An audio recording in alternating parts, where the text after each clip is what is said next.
Hare Krishna, welcome back to the series of Nimai's adventures. Today we're going to read chapter 3, The Appearance of Baby Nimai. Mali hugged his new friend Madhu goodbye with his tiny paws that barely reached the monkey's ankles. He then scurried down the banks along the river Ganga, eager to find the house of Jagannath Mishra and Sachimata. Mali was excited to discover what he would find next about this little boy Nimai. The little mouse skittered over rocks, jumped over branches, and finally arrived at the little house he thought matched the description that Madhu had given him. Outside the house stood a giant neem tree. It appeared old and wise, yet had bright green leaves dancing on its branches.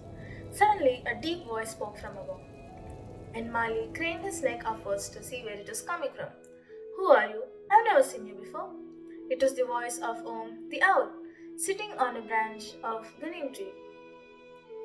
The owl had a pair of glasses and seemed deeply absorbed in studying a book. My friend Madhu, the monkey, sent me here so that you can tell me the story of how Nimai appeared in Navadip, Mali squeaked.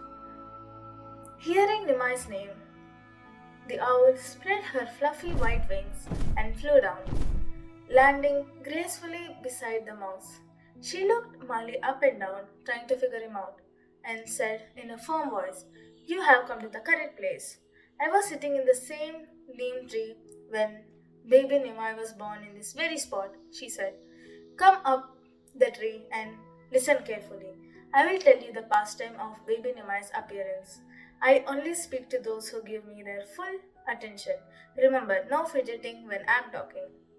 Eager to hear what Om the owl had to say, Mali quickly climbed the tree and waited for Om to fly up and sit next to him.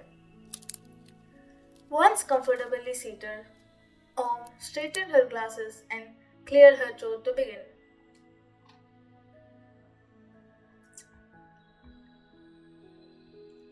Once upon a time, a few years ago, the land of Navadip was filled with darkness.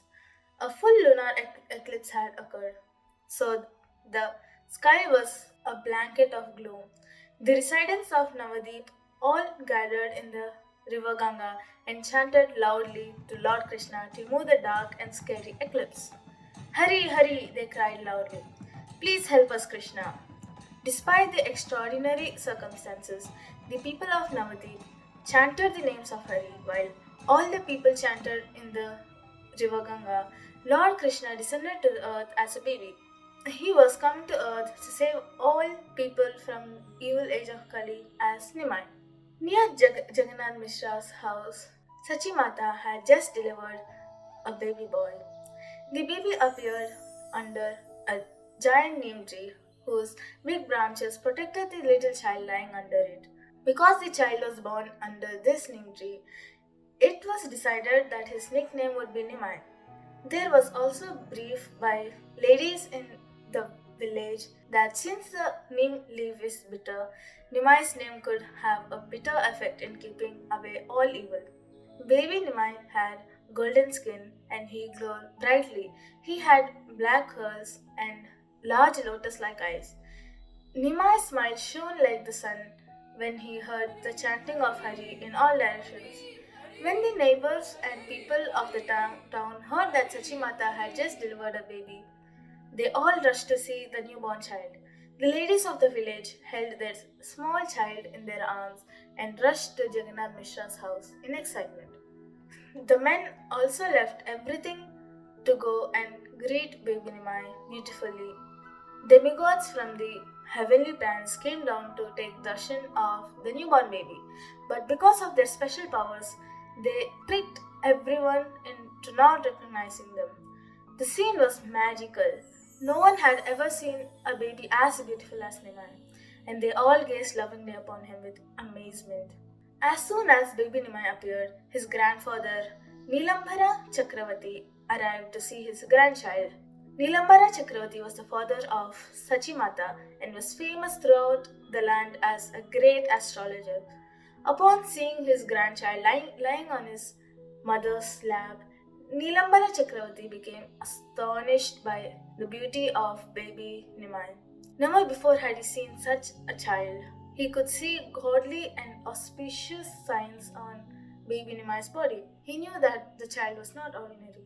Jagannath Mishra approached the great astrologer and asked, "Oh, great personality, please make the astrological chart of our child." Nilambara Chakravarti agreed at once and sat down to create the chart of Nimai.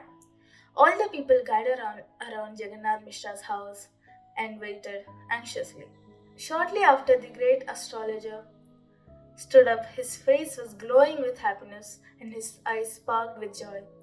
Standing in front of the crowd that had gathered around the baby, he declared, "This child is extremely special. His glories will be spread throughout the universe." Hearing the good news, everyone cheered and cried happily. All the residents cooked a huge feast to celebrate. Puris, vegetables, pakoras, kachoris, cakes, and sweets were prepared and given to the entire town.